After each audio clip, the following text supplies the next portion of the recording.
every single person has a bat signal, right? Not every client am I the right coach for. Not every client is the right client for us. And so the clearer you can be about, this is what's always going to be true about me. This is what's always going to be true about us. You send out that clear signal and that people will find it. I feel very fortunate that I didn't fall into this, but it can be easy to be grifted by people who can tell you, I'll make you so much money. You just need to pay me. And so choose your mentors wisely.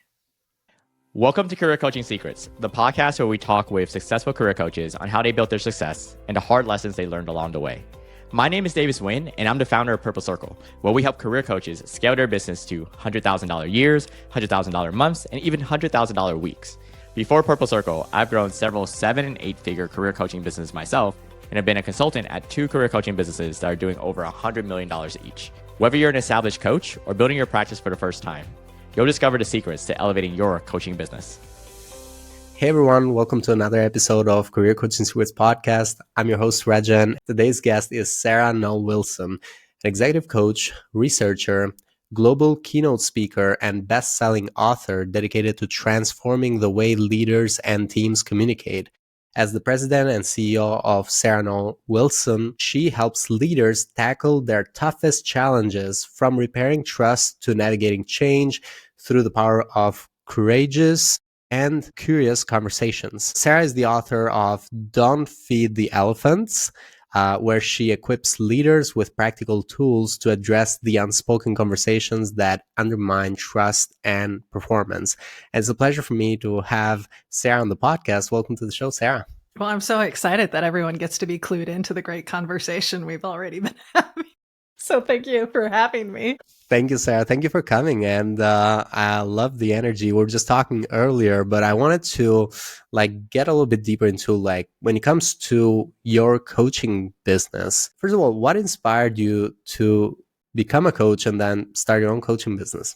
I lovingly say I was a theater major who found herself working in insurance to have nights free, and then became really fascinated with power dynamics between managers and team members. And so when my career first started, it was more from a training and development perspective, and coaching wasn't even on my radar. I was incredibly fortunate to work for a chief HR officer by the name of Erin Barfels. I say her name whenever I can because she's no longer with us. And she was the one who introduced me to coaching. And I had a very sort of limited view of what it was or what it could be. And so for 6 years, we worked really hard not only to shape our leadership development differently by focusing on the whole person, but we really brought in this idea of creating a coaching culture. And with her encouragement, myself and another colleague were able to get certified. And then it was just sort of game over for me. From the standpoint of what struck me or surprised me going through my first round of coaching training was that you're just learning really effective conversation skills. And so it helped me in so many different areas of my life. And we did some amazing things at this company. And then I wanted to see if I could replicate it at other companies. And so that's when I decided to go off on my own. And now we're here almost 8 years later. 8 years. Mm-hmm. Throughout these 8 years and working with, and we'll dive a little bit deeper into the ideal client profile, working with your clients, going through the coaching journey with them, what about it do you find most rewarding? At this point in time, I'm working exclusively with executives, CEOs, executive directors. And I think one of the things that feels really sacred to me is that these are people who have a lot of power. And because of that power, sometimes it can feel really lonely.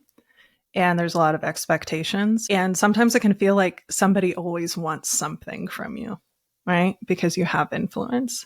And so one of the things that I try not to take for granted is being a safe space for them to be messy, to be imperfect, to have a place where they can let their armor down. You know, I always say you're evaluating me and I'm evaluating you. I don't take on every client. And so there's something really sacred. And I'm using that word intentionally when you get to walk alongside somebody in their learning journey and that they trust you with that. I think that for me it's something I try not to take for granted. And I think that coaching from a behavior change perspective is incredibly powerful because you have the repetition, You have the practice, you have the ability to reflect, to consider what went well, what didn't go well over a longer period of time. And unfortunately, in corporate America in particular, we don't do learning well. We do it in like a single event, and that's not how people actually change behavior. So I think that coaching, I mean, it's a privilege, but it can afford the opportunity for really substantial or significant behavior change.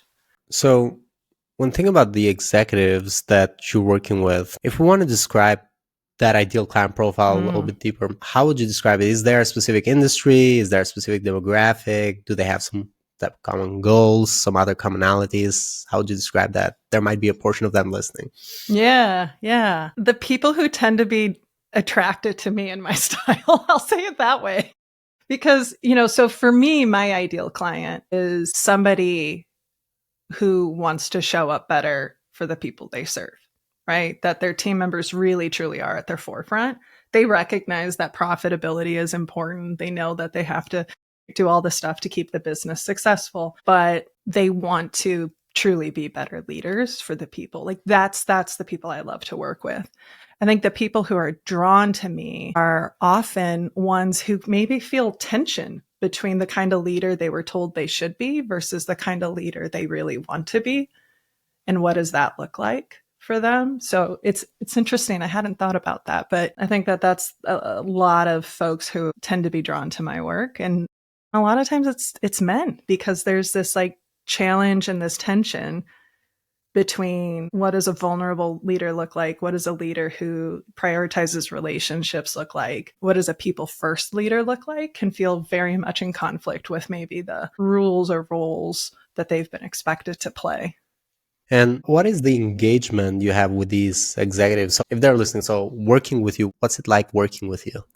The way that I like to set it up, I mean, first from like a logistical structured perspective, I typically am working with people a minimum of 9 months, but I tend to work with people in a longer term, because once we get into the rhythm and the trust and I understand the system, that it can be really nice to just have that moment of calibration. So it's not uncommon for me to be working with leaders for an extended amount of time, but typically it's some structured conversation, some not. But what I would say is, I really do believe that everyone's the expert of them. And what I bring to the table, not only are the coaching skills, but part of what I bring to the table, and this was a lesson that I learned actually, because I got pushed on it really hard by clients early on, is because of my work in leadership development and team dynamics, that part of what I can bring are tools and strategies and processes that maybe they haven't considered. And so I know that there are some coaches like to operate in a very pure coaching perspective, right? And I'm not here to argue what's right or wrong. It's just you asked me what it's like for me. And there are times when I'm dancing between coach and consultant, and not consultant from the place of telling people what to do, but to show them doors that they might consider walking through. I don't have this very linear process because I don't know how to say it other than, people don't have off the shelf problems. So I don't have off the shelf solutions. I'll be the one hugging you and poking you. Interesting. I like that you have a distinction between coaching and consulting, and you do both. Mm-hmm. And when I first started taking coaching clients, and when I first started working with leaders, I was very much like, I'm the coach. I'm the pure coach. I'm just asking questions. And I finally had a client who was like, can you just cut the bullshit, Sarah? Like, part of the reason I hired you is because of your experience and knowledge in all this other areas. And I need that, Sarah, too.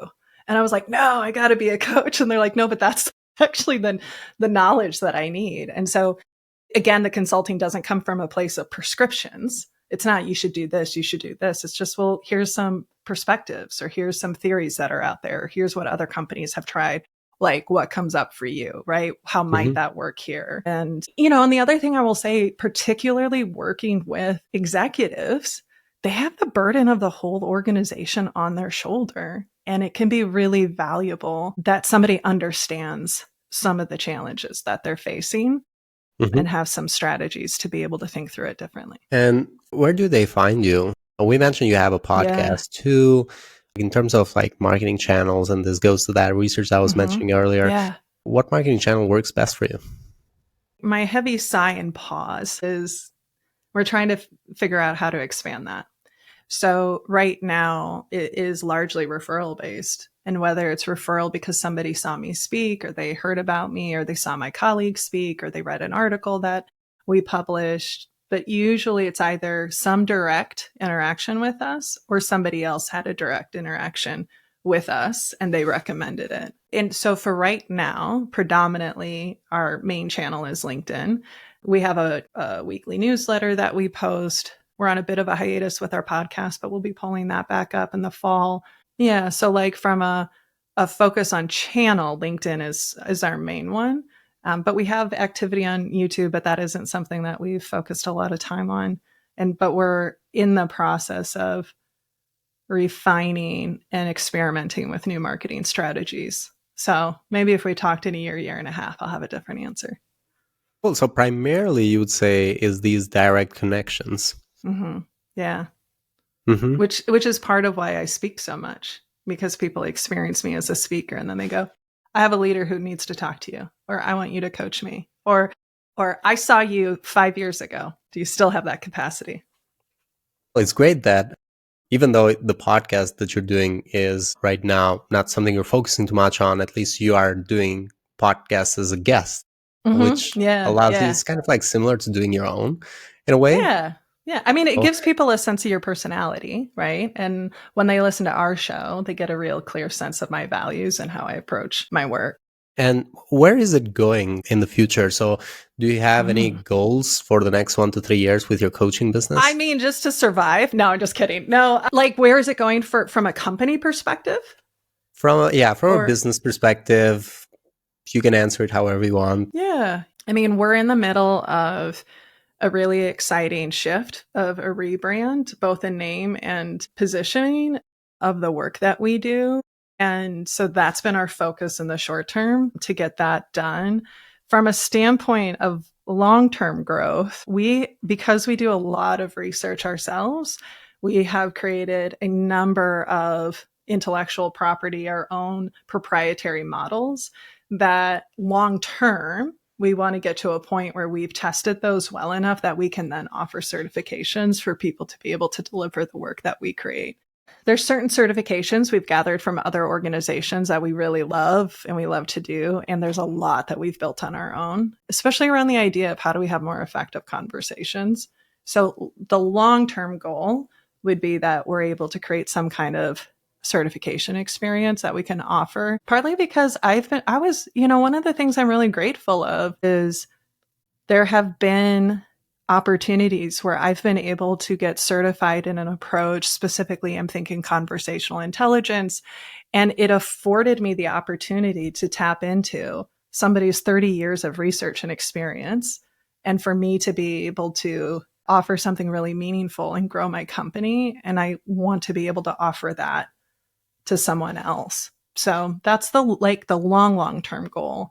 And in the short term, it's just continuing to get really efficient with our infrastructure, get really clear about strategy, marketing, all the usual business stuff. My goal is I don't at this point in time have any interest in a huge coaching team. Mm-hmm. I would rather find ways to be able to support the people who are trying to build their business and to deepen their impact. So when we say certification experience, you're talking about having executives certified within your program? No, like other coaches to be able to either coaches or facilitators to train them in our models and our practices, and hopefully at some point assessments that we'll create so that they would have, researched, proven strategies that they can use to strengthen their offers, whether it's facilitating, whether it's coaching, whatever that might look like. I see. Okay, interesting. So you're also expanding with coaches, not just the coaching you're doing. Yeah. Yes. Yeah. The coaching I'm doing is pretty small, actually. I try only to take on 4 to 5 clients at a time because of the scale and scope of all the other work we're doing with companies. And so I take on a pretty small group. But yeah, the long-term vision is that we can create a sustainable way to train people in our practices that we've developed. And have you also thought of licensing it, not just make certifications? Yeah, that would be part of it. We're not there yet, but like that would be my like 5 to 10 year plan. Interesting, Yeah. because I've had coaches also in the podcast who have done this. Yeah. I might need to look up which names Yeah. specifically, because it's been on the earlier podcast episodes, but we've had guests on the show who have done licensing for other coaches with the program that they've built. I would love to get connected with them to hear what they've learned. Awesome. And by the way, is that your book on the background? Don't feed. Yes. Wait, where's she at? It's like a cereal box. There she is. Nice. I love it. That's the elephants. Yeah. Yeah, it's the elephant in the room. It's my love letter to people who are avoiders of conflict. So much of the work we do is how do we help people have the conversations they're avoiding or have them more effectively, which is really tricky because there's no one way to have a conversation, right? Depends on culture, depends on the relationship, depends on the situation. But there are some cornerstones that can help create that trust so that you can show up in a way that will serve you. Yeah. So I wanted to ask you another question, which is, again, related to the research, is when it comes to investments you've done as a coach. Yeah. What have been some investments you feel very good about? You feel like you've gotten a good return from, or you feel you learned a lot? Yeah. And the other side is, what have been some investments you wish you had avoided? Oh my gosh, I'm in that right now. Okay, so let's start with the ones that surprised me and how important they were. When I very, very first was plotting to go out on my own, honestly, I was like, who's and I remember this before AI and Fiverr wasn't a big thing. I feel like I'm dating myself, but it wasn't that long ago. So less than 10 years ago. And so I thought, what's the cheapest logo I can get made? Because in my mind, I just needed a logo. And I met with this incredible woman designer, Bridget Drendel, and we had met because I needed somebody to help me build a website. And she said, when we're designing a brand experience, we want you to love what we design so much that you want to put it everywhere. And in that moment, I went, I don't love anything that has been created for me. And then I realized I was sabotaging myself because I was going really cheap with what would be one of the most important visual markers. So the first investment I made was a full brand look and feel that really aligned with me, my energy, my style. And the reason that paid off is because when I launched, at least locally, it sent a message that I was serious about this, that I was putting good money into it. Now, you can have great looking stuff, but if your experience doesn't match it, then that becomes worse. So fortunately, I was able to create the experience. But repeatedly, I would hear when I first started, like, oh, your stuff looks so good. It's so polished. It's so together. So that was one thing. The other thing that is kind of, people might disagree with me on, is I got an office space. And again, it sent a message of, this is serious. I'm investing in this, or I'm successful enough that I can afford a space. So when I first started out, those were things that were really, really helpful. Things that I spent money on that weren't, but then lessons I've learned is, for me personally, I was diagnosed with ADHD very right as I was transitioning into starting my own business. Was I knew I needed an assistant, and I thought that I could get by with a part-time assistant. And I just found that for me, having part-time team members wasn't as effective as having people in it with me day in and day out. So I feel like our business grew as far as infrastructure and strategy when I made the decision to invest in mid-career people who could lead me in areas. Does that make sense? There are things I can lead people in, and there are things that I go, I just need somebody to lead me in this. So those were things that, could I have made more money in my pocket in those initial years? Absolutely. But that's been a game changer also for my mental health. The most recent thing that I've spent money on that I did not get the return on investment was, we experimented with partnering with an outbound sales company.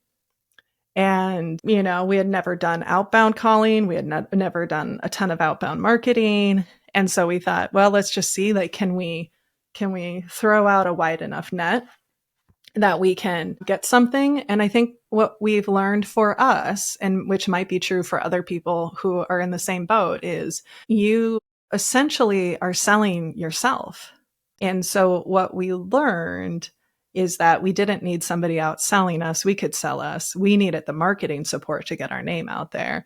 And we needed the administrative support to make sure that we weren't dropping the ball when we had like proposals out and follow through. So that was a little bit of an expensive experiment, but it helped us get a ton of clarity. I think that if we had more structured programs, like we have this 10-day retreat and I think that would have been easier for somebody else to go off and sell. But that was an expensive experiment that we are stopping in 10 days. Okay, so it's something that we're in it. Yeah. Okay, cool. Well, I'm glad you shared that. I don't know if it's cool, but like it's a lesson learned. I think in our space, people are looking for, do I trust you? Mm-hmm. Sometimes I think coaches can get caught up in, well, I need all the certifications or I need to have all of this listed. Mm-hmm. No, I've never had anybody ask me about my certifications. I've never had them ask me about any of that. It's about the experience that I create, right? And you just brought a good point, because you'll see that once I send you the research we did last year, is like one of the investments that had what we saw that had the lowest return. It's not that it was the worst investment but it just had the lowest return was certifications. Yeah. Now, it just happened that a lot of coaches were doing many certifications. And I know this might sound a little bit contradictory to what you're trying to do, but it just happened that it didn't mean much for them getting newer clients or for them as a marketing tool. So it's not, if you're thinking that the certification is going to get you more clients, it's not necessarily the case. If you want to just learn for yourself, then makes sense. If you just like training, that makes sense. But the certification itself, most of the clients don't know any better. They don't know that these certifications exist. They don't even know the ICF. So many clients, unless they've worked with many coaches before and they're able to kind of distinguish, they will know, but mostly they will not know about the certifications. Yeah. I'm not surprised by that. I think that, right, the certifications give you skill, can give you confidence, can give you network, can give you the opportunity to practice. But from a marketability perspective, I mean, I'm going to be really honest. There were people who were fully certified and, had the highest level credential, and I found them to be very ineffective from a coaching perspective. For me, the certifications that have been most effective are the ones that have given me access to tools, to bodies of knowledge that I could train, that I could deliver workshops on, that I could weave into my coaching so I could deepen it, so that it wasn't layering generic coaching certifications on top of each other, but it was very specific practices and bodies of knowledge that I was able to bring in. Those were effective, especially the ones that I could turn around and then offer workshops on. Because when I'm working with a company, we tend to be doing coaching and facilitation and keynotes. And so it gave me a deeper arsenal to be able to pull from. And it just gave me better insight too. So yeah, I'm not surprised by that. Thank you. And that is a perspective where it makes sense. The other case where it didn't make sense was certain companies. If you're working with executives of certain companies, they sometimes do require you to have a certain certification in order for them to hire you. That is another case where the certification becomes useful if you're working with companies. But if you're working with individuals, most of the cases, they will not know about it. Yeah. So that's what we found. Thank you for sharing that. And I wanted to ask you now, when thinking about your goal of expanding on having these certifications for other coaches, or like working more on your strategy marketing, like on the shorter term, where do you see like the challenges with what you're doing? Like, where is the bottleneck for you right now? The bottleneck for us is, like, in this moment, is we're reorganizing and getting really clear about roles and structures. We are clearer than we've ever been. We have a clear strategy. We have better handle on understanding financials than we ever have. One of the challenges that's always outside of our control is economic conditions. Now, we were working with a company and ready to sign a very large contract, and because of all the tariffs, they lost Canada as a trade partner. So some of the things that we've had to really be strategic about is diversifying our revenue flow, having enough people who can support enough different types of clients so that it wasn't all on me. And we're there and we'll continue to grow in that space. And I think for me personally, it's having the right marketing partner to help us really put forward a thoughtful strategy. Like that, I feel like is the next hurdle we need to overcome. I think we're really clear about our voice. We're really clear about our processes, our experiences, what is always true about us, super clear. How do we continue to scale that is the thing that is not in my arsenal that I'm learning. Yeah. Mm-hmm. Interesting. So you mentioned also having your own team. So what is the team structure right now? So you have your full-time assistant, but how does it look like? Yeah. So right now the team is made up of myself, that's full-time, my director of learning and development, that's full-time, our chief of staff, that's full-time. And then we have what I would call now, she's evolved into more of a like consultant to the CEO role. She was our business development and she's, transitioning out as she's moving into retirement. So she's still on board to help me with strategy. We have a part-time person who helps us with design. We partner with design firms for other things. We have our video producer who helps us with videos and does all of our online. Like 30% of our trainings and facilitations are still online. Mm-hmm. We have a whole virtual studio. And so that's a really important part. And then we have an additional coach who works for us on a contract basis. So it's essentially, there's two of us who do facilitation, two of us who do keynotes, and then there's another person and myself who does the coaching. So there's like 8 of us. I like the structure. So this has been the structure for like couple years now. I say that we're, 7.5 years, but in truth, I feel like we're a 3-year-old company, a 2 to 3-year-old company, because I didn't know anything about running a business. When I started, I just wanted to see, could I do this? Could I make a go at it? So the way I've described my journey is year 1 was, can I just make money? Year 2 was year 1 a fluke? And then year 3 and 4 were the pandemic. And so then it's like, I feel like we started to really grow up as a company in the last 2 to 3 years. And so I'm really excited we just moved to a really beautiful new office. We're just, we're launching our new website. We're working on our research for our next 2 books. And it's an exciting time. But I think the other thing that for me, in my desire to want to have more people involved, that didn't always produce more, because it sometimes spread me too thin to have to be managing. And so I think we've gotten really tight with, this is the core group. And when we have gaps, who are the people we trust that we can bring into that? So I feel like the core group is really tight right now, which feels good. Thank you. Thank you for sharing that.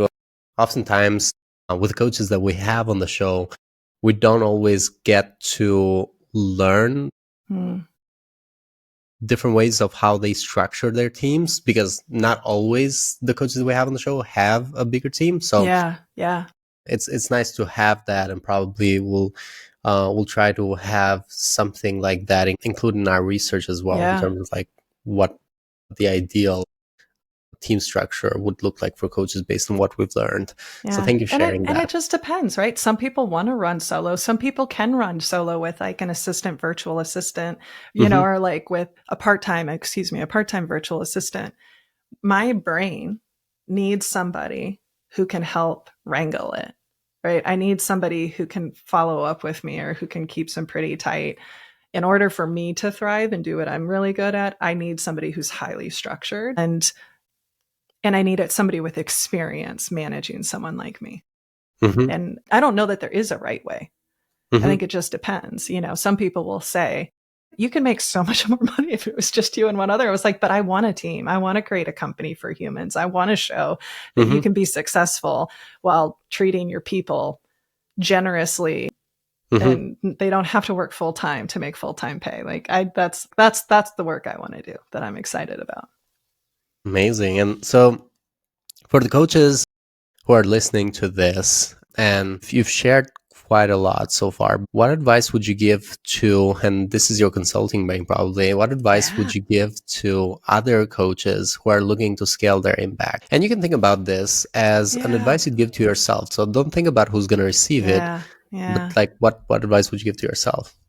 I think that advice I would have given to myself, I think I spent a lot more time feeling like I needed to prove that I had to prove to people that we were smart and we were capable. And instead of just trusting like how we showed up, I think one of the things that I'm really proud of that I would tell Sarah from 8 years ago is I'm really proud that she was a little bit unapologetic about who she was in the boldness, in the color, in the humor, in the playfulness, because I had people telling me things like, nobody will take you serious if you aren't wearing a suit. You can't stand up on stage if you aren't wearing a suit, right? Nobody will take you serious if you're wearing a t-shirt. Nobody will take you seriously if you aren't doing X, Y, and Z. And so one of the things that I would also like applaud younger Sarah, and I say this to other people, part of what, like, every single person has a bat signal, right? Not every client am I the right coach for. Not every client is the right client for us. And so the clearer you can be about, this is what's always going to be true about me. This is what's always going to be true about us. You send out that clear signal and that people will, hopefully will find it. I feel very fortunate that I didn't fall into this, but it can be easy to be grifted by people who can tell you, I'll make you so much money. You just need to pay me. And so choose your mentors wisely. Yeah. That's why I love the depth of the research that you do, is like, you're not just like, hey, this is based on an incredible amount of research. And so I've seen some people who have lost a lot of money trying to chase the, like, I'm going to be $1 million speaker. I'm going to be this. I'm going to be this. And like, they just ended up losing a lot of money. Yeah. Yeah. It's unfortunate. That's why we always try to look at like what have been good investments and what have been bad investments, because I love that question. Trying to figure out what is a good investment. Yeah. So yeah, we'll share with what we did last year with you so you can check it out. But thank you so much, Sarah, for today. Me. Thank you for coming to the podcast. For anyone who wants to find you or connect with you, they can go into LinkedIn and look up Sarah Noll Wilson. They'll be able to find your profile. And when it comes to the website, it's just my name right now. SarahNollWilson.com. And in the future, it might change. Probably we'll just redirect it. So it will, we'll just use that link and we'll put that in the description for anyone to connect with you. LinkedIn will always be the same. So LinkedIn is the way to go, I guess. Yeah. I'm not leaving my husband. So the name is staying. We got a good thing going. So I'm going to be Noll Wilson till I die. Amazing. So thank you. Thank you so much, Sarah. Thank you. Thank you for coming to the show. That's it for this episode of Career Coaching Secrets. If you enjoyed this conversation, you can subscribe on YouTube, Spotify, Apple Podcasts, or wherever you're listening to this episode to catch future episodes. This podcast was brought to you by Purple Circle, where we help career coaches scale their business to $100,000 years, $100,000 months, or even $100,000 weeks, all without burning out and making sure that you're making the impact and having the life that you want. To learn more about our community and how we can help you, visit joinpurplecircle.com.